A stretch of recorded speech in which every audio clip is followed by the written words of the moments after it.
I'm joined by Professor Stephen Powis, the Medical Director of NHS England, and by Dr. Susan Hopkins, who is the Chief Medical Advisor to Public Health England and to NHS Test and Trace. I've got quite a lot of news to bring you up to speed on, and right at the start, I wanted to tell you where we are with our vaccine programme. I'm so proud of the team who've now vaccinated 9.2 million people across the UK. That includes 931,204 vaccinations just this weekend.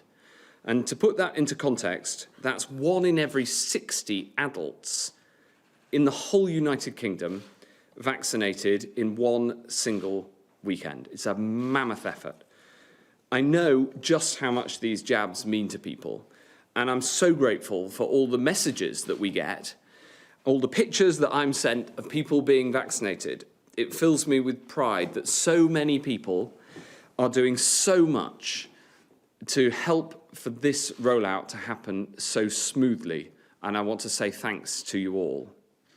Getting vaccinated is an emotional moment for so many people, and that's because it is about protecting those who are most vulnerable to COVID. We've now vaccinated almost 9 in 10 of all over 80s in the UK. And now, as of today, we've vaccinated over half of all people in their 70s.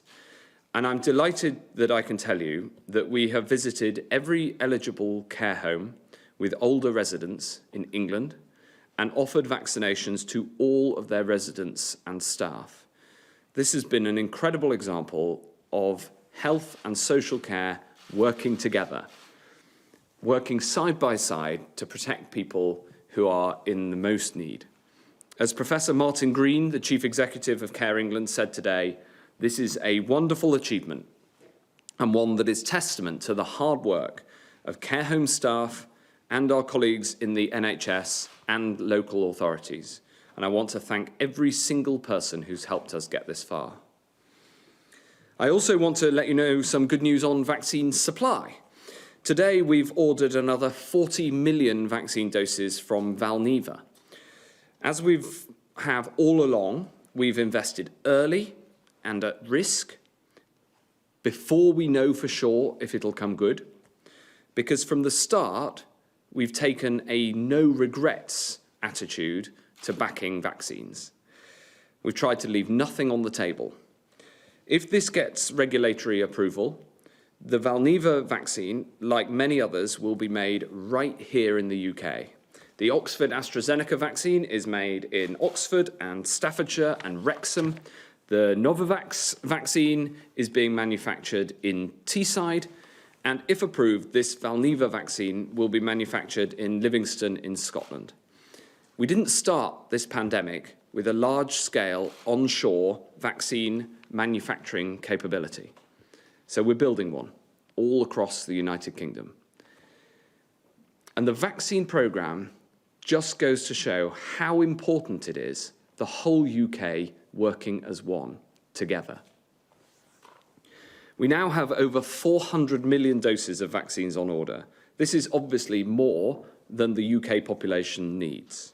And my attitude has always been, we protect every UK citizen as fast as we can, and at the same time, we're generous around the world. I want to say this to our international partners.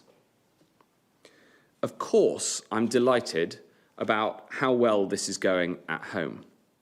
But I believe fundamentally that the vaccine rollout is a global effort. One of the many reasons that I'm so happy with the AstraZeneca contract is that it not just gives us a strong supply here, but because it is the only vaccine currently being deployed that is available to the whole world at cost. And because it's logistically straightforward, it can be practically deployed to the poorest parts of the world too. So we will protect UK supply and we'll play our part to ensure the whole world can get the jab. Another area where we're helping around the world is in spotting new variants. And our global leadership in genomic sequencing has helped us to spot new variants here in the UK and quickly to alert the rest of the world. But there are other countries that don't have the capacity that they need. Last week, we offered our capacity and expertise to other nations through our new variant assessment platform, because a mutation in one part of the world is a threat to people everywhere. For example, our South African colleagues spotted a new variant through their high-quality genomic sequencing and rightly notified the world, as we did with the variant that we discovered here in the UK. We've now identified 105 cases of this variant here. 11 of those cases don't appear to have any links to international travel.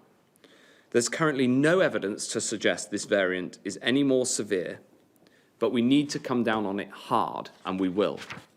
We've already made sure that all these cases are isolating and that we've done enhanced contact tracing of all of their close contacts.